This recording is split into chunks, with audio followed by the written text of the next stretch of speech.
Hello everyone, welcome to the OutPower newscast. On today's stories we'll talk about an article where software as a service is explained, how to affect a UI element in mobile depending on your user role, and lastly, a quick glance on what has been going on this week on the OutSystems community. Recently OutSystems has published on their blog an interesting article where they cover everything we need to know about software as a service. In the mentioned post, they go through in great detail on what software as a service is, what it implies, its benefits and disadvantages. They also go through its positioning on the market and comment on other available options. If this subject has sparked your interest, the link to the post will be available below. Jumping over to hints and how-tos, on today's video we will be talking about how to affect the UI element in mobile depending on your role. On today's hints and how-tos, we're going to talk about how can we change the visibility of a UI element in mobile depending on the user role. The biggest issue with this is querying the user role on the client side.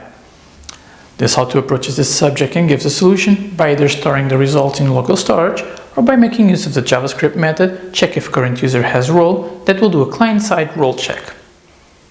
For more information on this, as previously, you can navigate to the forum post by checking the link available down below.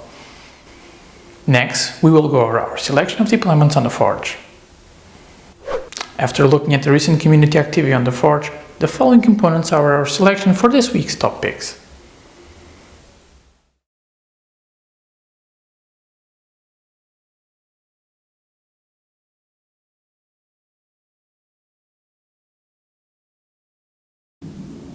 And on our last segment, we're going to talk about this week's idea.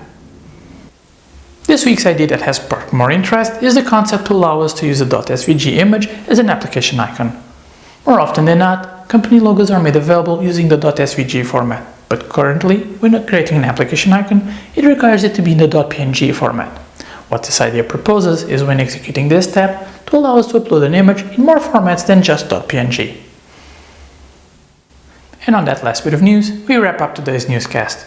Thank you very much for watching and please join us next time for more OutSystems news by OutPower. Have a good day!